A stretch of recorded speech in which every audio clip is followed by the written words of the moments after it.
ছিল আটা ভুসি আলাদা করতে, কিন্তু সরকার তা করেনি, তাই আজ সবার চাকরি যাচ্ছে। তো এখন এই যোগ্য অযোগ্যদের নিয়েও কি রাজনীতি হচ্ছে? এটা পুরো দস্তুর বিজেপির, যারা যোগ্য প্রার্থীদের জীবন অনিশ্চয়তায় ফেলাকে ধামাকা বলে উল্লাস করে, যারা যোগ্য প্রার্থীদের চাকরি থেকে বঞ্চিত করে উল্লাস করে এবং ইলেকশন ইস্যু করার চেষ্টা করে, জীবন নিয়ে ছেলে খেলা করে, এই সব কথা তাদের মুখে শোভা পায়।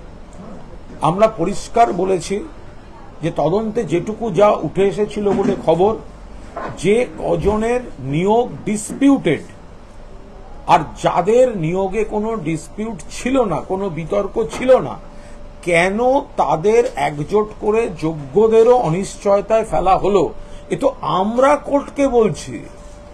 যোগ্য প্রার্থীরা কোর্টের কাছে ন্যায় বিচার চাইছেন, ন্যায় বিচার তো হয়নি। যাদের নিয়োগে অনিয়ম ছিল বা তদন্ত চলছিল বলে অভিযোগ, তাদেরটা যদি পেন্ডিং রেখেও, তাদের তদন্ত বহাল রেখেও, যাদেরটায় কোনো ডিসপিউট ছিল না তাদের আদালত ছাড়পত্র দিয়ে দিতেন, তাহলে তো রাজ্য সরকার যে চেষ্টাটা করছিল যে আরো বেশি লোক চাকরি পাক এবং যোগ্যরা চাকরি পাক, যোগ্যদের চাকরি অটুট থাকুক, বহাল থাকুক, তাহলে সেটা মান্যতা পেত। কিন্তু আদালত মুড়ি মিছরি একদর করে বিভ্রান্তিকর ভাবে যেভাবে যোগ্যদের চাকরিটাও প্রশ্নচিহ্নের মুখে ফেলেছেন, তার বিরুদ্ধে তো রাজ্য সরকার, তৃণমূল কংগ্রেস ও সরব। বিজেপি বুঝতে পেরেছে এই ধামাকাটা আত্মঘাতী ধামাকা হয়েছে, ছেলে মেয়েদের ভবিষ্যৎ নিয়ে এইভাবে খেলা ঠিক হয়নি। কিছু লোক অন্যায় করেছিল, কিছু ক্ষেত্রে ভুল হয়েছিল, সেগুলো সংশোধন করে যারা যোগ্য তাদের চাকরিটা যাতে আগে হয়, মমতা বন্দ্যোপাধ্যায় সরকার সেই চেষ্টাটা করছিলেন। কিন্তু সকলকে বিপদের মধ্যে ফেলে ধামাকার উল্লাস দেখাচ্ছিল, পৈশাচিক উল্লাস দেখাচ্ছিল, মানুষের চোখের জল নিয়ে উল্লাস দেখাচ্ছিল ভারতীয় জনতা পার্টি। যখন বুঝতে পারছেন এই উল্লাসটা ব্যাকফায়ার করতে চলেছে, যোগ্য প্রার্থীরা তাদের নিয়ে যেই অন্যায় রাজনীতিটা অবিচার করেছে কোর্ট এবং অন্যায় রাজনীতি করছে বিরোধীরা, তখন চাপে পড়ে এই ধরনের বিভ্রান্তিকর স্টেটমেন্ট করছেন সুকান্ত মজুমদার। গণহত্যার হুমকি দিচ্ছেন চাকরিহারারা। তারা বলছেন যে আদালতের নির্দেশে সে সাধু অসাধু, টাকা দিয়ে যোগ্যতার চাকরি, টাকা দিয়ে আর যোগ্যতায় চাকরির পার্থক্য নেই কোনো, অযোগ্যদের সঙ্গে যোগ্যদেরও চাকরি বাতিল হলো। শহীদ মিনারে আজকে যোগ্য চাকরি প্রার্থী যারা রয়েছেন, চাকরিহারারা যারা রয়েছেন, তারা আন্দোলন করেছেন, জমায়েত হয়েছেন এবং তারা গণ আত্মহত্যার হুমকি দিচ্ছে। যারা যোগ্য প্রার্থী তাদের প্রতি পূর্ণ সমর্থন, সহমর্মিতা আমাদের রয়েছে। কতিপয় ব্যক্তির ভুল কাজে কিছু জটিলতা হয়েছিল, কিন্তু এই সরকারই, মমতা বন্দ্যোপাধ্যায় সরকার, এই এসএসসি, এই প্রশাসন, তারা কিন্তু যোগ্যদের চাকরিটা দিতে এগিয়েছেন। এটা আন্দোলনকারীরা জানেন। এসএসসি এবং সরকারের আইনজীবীরা কোর্টকে বারবার এটা বলেছেন, এই নিবেদন সামনে রেখেছেন। কিন্তু কোর্ট দুর্ভাগ্যজনকভাবে যাদের নিয়োগে প্রশ্ন ছিল আর যাদের নিয়োগে প্রশ্ন ছিল না, তাদের মধ্যে কোনো বাছবিচার না করে যারা যোগ্য তাদের যেভাবে প্রশ্নচিহ্নের মুখে ফেলেছেন, সামাজিক সংকটের মুখে ফেলেছেন, চাকরির অনিশ্চয়তার মুখে ফেলেছেন, সেটাই আমরা সকলেই উদ্বিগ্ন। মাননীয় মুখ্যমন্ত্রীও উদ্বিগ্ন। যারা আত্মহত্যার কথা বলছেন, আমরা তাদের করজোড়ে অনুরোধ করব, এই ধরনের কোনো নেতিবাচক ভাবনা ভাববেন না। আপনারা একটা কঠিন লড়াই করছেন, সেই লড়াইতে যোগ্য প্রার্থীদের যেটুকু, যাদের জন্য হয়রানি হয়েছে তাদের শাস্তি হোক, কিন্তু বাকিদের যাতে চাকরি হয় সেটা রাজ্য সরকার এবং এসএসসি চেষ্টা করেছেন, সেই চেষ্টা চলছে এবং সেই চেষ্টা চলবে। আপনাদের মানসিক উদ্বেগ, আপনাদের হতাশা, আপনাদের বিরক্তি, আপনাদের ক্রোধ, আপনাদের আবেগ আমরা অনুভব করতে পারছি। আন্দোলনকারীদের চোখের জল, অসহায়তা, হাহাকারের জন্য যারা দায়ী তাদের শাস্তি হোক, কিন্তু যারা এতজন কর্মপ্রার্থী বা পড়াচ্ছিলেন, যাদের নিয়োগ নিয়ে কোনো প্রশ্ন ছিল না, আদালতের অবিচারে তাদেরকেও অযোগ্যদের সঙ্গে এক বন্ধনী যুক্ত হয়ে যেতে হয়েছে। ফলে আমরা তাদের অনুরোধ করব, একটু ধৈর্য ধরুন, দয়া করে কেউ সর্বনাশা কোনো পথ নিজের ক্ষতি করে এই জিনিস ভাববেন না। এই জট খোলার চেষ্টা সব রকম ভাবে চলবে। এই যে প্রায় 26,000 মানুষের চাকরি গেল এবং এটাকে লোকসভা ভোটের সময় ইস্যু করা হচ্ছে যে যোগ্যদের আমরা আইনি সহায়তা দেব, তাদের পাশে আমরা দাঁড়াবো, এটা রাজ্য সরকারেরই ভুল। এই রাজনীতিটার এই তদন্তটা তো সিবিআই এর হাতে ছিল। সিবিআই এর দায়িত্ব যে অযোগ্য কজন যোগ্য কজন চিহ্নিত করে দেয়া। এটা বলছে যে তারা না, আমি বলছি সেখানে জানা গেছে যে এই কজনের বিরুদ্ধে একটা তদন্ত চলছিল বা কোয়েশ্চেন আছে, বাকিদের ক্ষেত্রে তো কোয়েশ্চেন ছিল না। তো যাদের নিয়োগে কোয়েশ্চেন ছিল না তাদের উপর প্রশ্নচিহ্নটা আদালত কেন ঝুলিয়ে দিলেন? বিজেপি নেতা বলবেন ধামাকা আসছে, আদালত তারপর এত লোকের চাকরি সর্বনাশ করে দেবেন, তার মধ্যে যোগ্য অযোগ্য এক বন্ধনীতে চলে যাবে, সেটা নিয়ে আবার বিজেপি রাজনীতি করবে। এটা কি করে হতে পারে? আগাম বিজেপি বলছে, তারপর রায় আসছে। তাহলে বিজেপির থেকে বিজেপির সুবিধা অনুযায়ী রায় দিতে আদালতকে বলা হচ্ছে, নাকি আদালতের রায়টা আগাম বিজেপির কাছে পৌঁছে যাচ্ছে? এটা নিয়ে তো রীতিমতো প্রশ্ন উঠে গেছে। ফলে গোটা বিষয়টা সরকারকে খানিকটা বিড়ম্বনায় ফেলতে এবং বিরোধীদের অক্সিজেন দিতে আদালতের কোনো কোনো অংশ এই খেলায় আছে কিনা এ নিয়ে সন্দেহ থেকে যাচ্ছে। অভিজিৎ গঙ্গোপাধ্যায় বিচারপতির চেয়ার ছেড়ে বিজেপির প্রার্থী হয়ে প্রমাণ করে দিয়েছেন আমাদের সন্দেহটা অমূলক নয়, ওয়েটিং লিস্টে আরো কেউ কেউ থাকতে পারেন। ফলে বিজেপি বলবে ধামাকা আসছে আর তারপরে চাকরির সর্বনাশ হবে, এগুলো কোথাও না কোথাও এক সুতোয় বাঁধা কিনা মানুষের মনে প্রশ্ন উঠছে। তাই বিজেপি রাজনীতি করছে, তাই বিজেপিকে রাজনীতি করার সুযোগটাও করে দেওয়া হচ্ছে। আজকে কৌস্তব বাগচি প্রধান বিচারপতিকে একটা চিঠি দিয়ে বলেছেন যে চাকুলিয়ার যে র্যালি ছিল, সেখানে মিটিং ছিল, সেখানে আমাদের রাজ্যের মুখ্যমন্ত্রী অবমাননাকর কিছু স্টেটমেন্ট বলেছেন, এর জন্য স্বতঃপ্রণোদিতভাবে বিষয়টা দেখা উচিত কলকাতা হাইকোর্ট। চিফ জাস্টিসের কাছে চিঠি দিয়েছেন। কে কি চিঠি দিয়েছেন বলতে পারবো না, কেউ চিঠি দিতে পারেন, কিন্তু বিজেপি নেতারা যে ধরনের শব্দ ব্যবহার করছেন, যে ধরনের প্ররোচনা দিচ্ছেন, যে ধরনের মিথ্যাচার করছেন, সেগুলো তারা আগে সাবধানে থাকুন, নিজেদের মুখ আগে ঠিক করুন। ফলে এখন মমতা বন্দ্যোপাধ্যায়কে উন্নয়নের রাজনীতিতে, জনতার দরবারের রাজনীতিতে ঠেকাতে না পেরে কে কাকে চিঠি দেবে, কে কি মামলা করবে, সব তাদের ব্যাপার। যাদের জনভিত্তি নেই তারাই এখন ডাকবাক্সের দ্বারস্থ হয়। আজকে সুপ্রিম কোর্টে দ্বারস্থ হয়েছেন রাজ্য সরকার এবং এসএসসি এবং রাজ্য সরকার দুপক্ষের তরফ থেকে এই হাইকোর্টে ডিভিশন বেঞ্চের রায়কে চ্যালেঞ্জ করে স্টেজে। এবং একটু অ্যাডিশন করে বলছি যে আজকে শহীদ মিনারের সামনে আজকে আবার অ্যাসেম্বলড হয়েছে ওই চাকরি প্রার্থীরা, এবং তারা বলছে যে আমাদের তো কোনো দোষ নেই, আমরাও অ্যাপেক্স কোর্টের কাছে যাই। না, এটা তো খুব স্বাভাবিক। মমতা বন্দ্যোপাধ্যায় মাননীয় মুখ্যমন্ত্রী আগেই বলেছিলেন যে আমরা এর ঊর্ধ্বতন কোর্টে, সর্বোচ্চ আদালতে আমরা যাব, এসএসসিও তাই বলেছিল। ফলে হাইকোর্টের ডিভিশন বেঞ্চ থেকে যদি ন্যায় বিচার না পাওয়া যায় তাহলে আইনে সেটা চ্যালেঞ্জ হবে। সেই চ্যালেঞ্জ করার কর্তব্যটা সংশ্লিষ্ট মহলগুলি পালন করেছে। আমরা তো আবার বলছি, নিয়োগে যে বা যারা অনিয়ম বা দুর্নীতি করেছে তাদের শাস্তি হোক, তদন্ত হোক, একটা পার্ট, কিন্তু যারা কোনো অনিয়ম করেননি, না করে চাকরি পেয়েছেন, যাদের চাকরি নিয়ে কোনো অভিযোগ নেই, তাদেরকে কেন এক বন্ধনীতে এনে তাদের কেন বিপদে ফেলে দেয়া হলো এবং তাদের কথাও শোনা হলো না? রাজ্য সরকার তো এই জিনিসটা স্টেপটা নিয়েছিল যে যারা অন্যায় করেছে তাদের যা শাস্তি, যা হওয়ার আদালত যা বলছেন করুন, কিন্তু যারা ন্যায্য, যারা যোগ্য প্রার্থী, তাদের চাকরিটা যাতে তাড়াতাড়ি হয়, মুখ্যমন্ত্রী সেই নির্দেশ দিয়েছিলেন। তো সেই জায়গায় দাঁড়িয়ে যারা যোগ্য তারা কেন বঞ্চিত হবেন? আদালত মুড়ি মিছিরিটা একদর করলো কেন?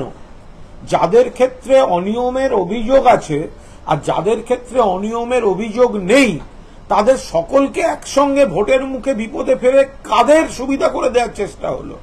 তো সেই জায়গায় দাঁড়িয়ে রাজ্য সরকার গেছেন সুপ্রিম কোর্টে, এসএসসি গেছে সুপ্রিম কোর্টে, এবং যোগ্য প্রার্থীদের তাদেরও নিশ্চিতভাবে অধিকার রয়েছে সুপ্রিম কোর্টে যাওয়ার। একটা অন্য কনটেক্সটের কোয়েশ্চেন কোনটা, আজকে উত্তর কলকাতার জোট প্রার্থী শোনা যাচ্ছে প্রদীপ ভট্টাচার্য, উনি আপনাকে ফোন করেছিলেন এবং ওনাকে ভোট দেওয়ার জন্য আপনার কাছে আর্জি জানিয়েছেন। আবার উল্টো থেকে তাপস রায়, অধ্যাপক প্রদীপ ভট্টাচার্য তিনি দীর্ঘদিনের আমার পরিচিত। যখন আমি অতীতে প্রত্যক্ষ রাজনীতি করেছি তিনি নেতা, পরবর্তীকালে সাংবাদিকতার সময় আমি প্রদীপদাকে শ্রদ্ধা করি। দীর্ঘদিনের সম্পর্ক, যথেষ্ট যোগাযোগ। তিনি ফোন করেছিলেন, তিনি উত্তর কলকাতায় প্রার্থী এবং তিনি বললেন আমি আজ প্রার্থী এবং তুমি এখানকার ভোটার। তো সুতরাং একটা অদ্ভুত অনুভূতি হলো যে পুরনো দিনের পরিচিত নেতা, পরবর্তীকালে সাংবাদিক হিসেবে আমি তাকে দেখেছি, আজকে তিনি প্রার্থী হয়ে তিনি ভোট চেয়েছেন। যে কোনো প্রার্থী এটা করতেই পারেন যে কোনো পরিচিতর কাছে।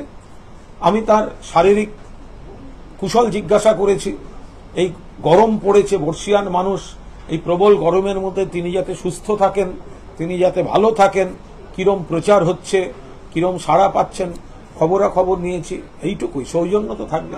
উত্তর কলকাতায় কিন্তু সৌজন্যটা সত্যি খুব বেশি মাত্রায় দেখা যাচ্ছে, যেখানে বিজেপির প্রার্থী আলিমুদ্দিন স্ট্রিটে গিয়ে বর্ষিয়ান নেতাকে প্রণাম করলেন। আজকে শশী পাজার বাড়িতে মানে অজিত পাজার ছবিতে মাল্যদান করার জন্য প্রদীপ ভট্টাচার্য। দেখুন, রাজনীতির সৌজন্য থাকা তো ভালো।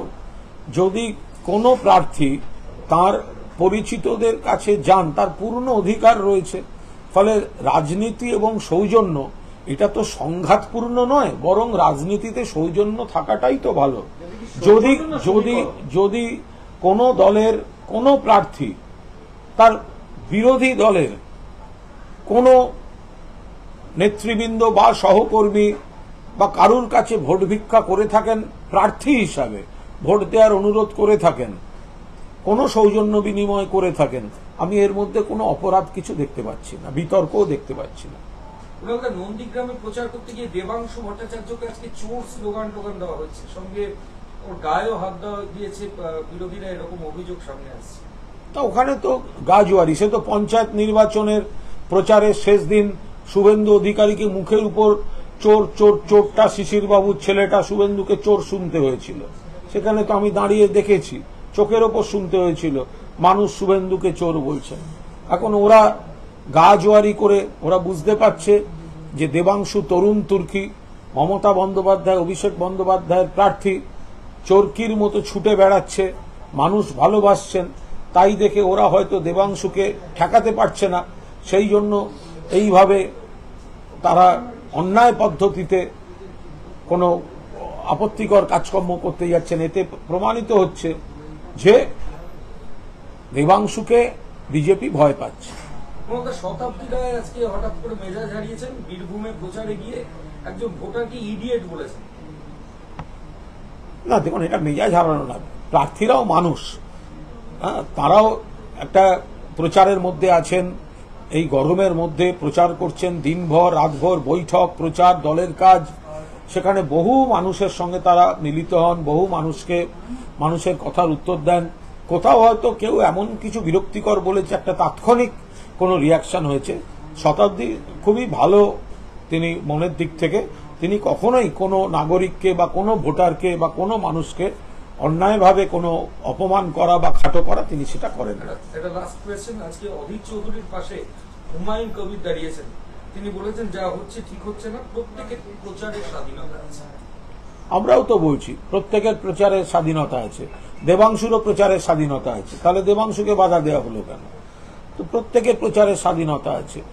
বাংলার বুকে আমরা রুটি কাপড়া আর মাকান উন্নয়নকে সামনে রেখে আমরা অবাধ ভোট করছি। যারা হারবে তারা নানা ধরনের গন্ডগোল, নাটক ইত্যাদি এইসব করতে চাইছে।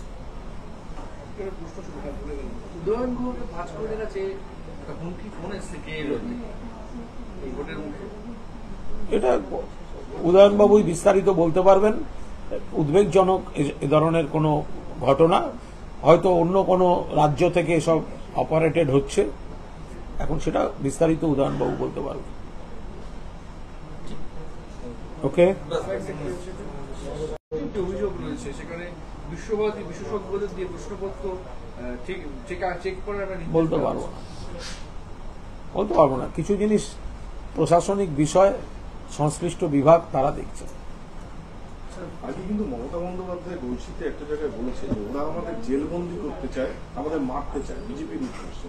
এরকম একটা মরিয়া মন্তব্য মমতা বন্দ্যোপাধ্যায়কে মদত করছেন কেন? মমতা বন্দ্যোপাধ্যায় কোনো মরিয়া মন্তব্য করেননি। বিজেপি মরিয়া হয়ে যে কথাগুলো, যে কাজগুলো করছে সেইটা মমতা বন্দ্যোপাধ্যায় চোখে আঙুল দিয়ে দেখিয়ে দিচ্ছেন। বিজেপি মারতে চাইছে, বিজেপি প্রতিপক্ষ দেখলেই জেলে বন্দি করতে চাইছে। পশ্চিমবঙ্গে যেমন তৃণমূলকেও নিয়ে উৎপাত করছে, তেমনি দিল্লিতে কেজরিওয়াল, অন্যান্য জায়গায় যেখানে যেখানে অবিজেপি যারা রয়েছেন সেখানে এজেন্সি নামিয়ে এইসব কাণ্ড কারখানা করছে। পশ্চিমবঙ্গে তৃণমূলকে টার্গেট করে করছে, কোথাও রেকি করতে লোক আসছে হামলা করার জন্য, তো সেইগুলো মমতা বন্দ্যোপাধ্যায় বলেছেন। শেখ শাহজাহান তো কোর্ট থেকে বেরোনোর সময় ঘাটাঘাটি করছেন, এত দাপট ছিল। এই নিয়ে কোনো মন্তব্য করবো না। একজন অ্যাকিউজড কোনো বিষয়ে বন্দী আছেন, তার কোর্টে ঢোকা বা বেরোনোর সময় তার কি শরীরী ভাষা হবে, তার মুখটা কেমন দেখতে লাগবে, তার সঙ্গে রাজনীতির কোনো, তার সঙ্গে কোনো সম্পর্ক নেই। আপনি দেখবেন, আমি নাম করতে চাই না, কেন্দ্রের শীর্ষস্থানীয় মন্ত্রী খুনের অভিযোগে অ্যারেস্টের সময় পুরনো ভিডিওগুলো, স্টিলগুলো দেখবেন, তার ছবি আর আজকের ছবি আপনি বডি ল্যাঙ্গুয়েজে মিল পাবেন না। তো বডি ল্যাঙ্গুয়েজে শুধুমাত্র তৃণমূলের লোকেদেরই বডি আছে, তৃণমূলেরই শুধু বডি ল্যাঙ্গুয়েজ হয়। আপনি বিজেপির কেউ মার্ডার কেসে ধরা পড়ার সময় পরবর্তীকালে মন্ত্রী হয়ে বক্তৃতার সময় তার বডি ল্যাঙ্গুয়েজ চেঞ্জ হয় না, বা তার অতীতে অন্য বডি ল্যাঙ্গুয়েজ ছিল, এইগুলো তো তুলনা করে করে দেখতে হবে। সুজয় কৃষ্ণ ভদ্রের কণ্ঠস্বরের রিপোর্ট ইডি তদন্তের পক্ষে আজকে কিছুক্ষণ আগেই আদালতে জানিয়েছে ইডি। যদিও প্রাথমিক নিয়োগ দুর্নীতি মামলায় ইডির যে রিপোর্ট তাতে খুব একটা সন্তুষ্ট নন বিচারপতি অমৃতা সিনহা। তিনি আরো রিপোর্ট তলব করেছেন। তিনি বলেছেন যে রিপোর্টটা অসম্পূর্ণ রয়েছে, অনেক তথ্য সেখানে। সেটা তো ইডি তদন্তকারী এজেন্সি আর মাননীয় বিচারপতি বুঝবেন।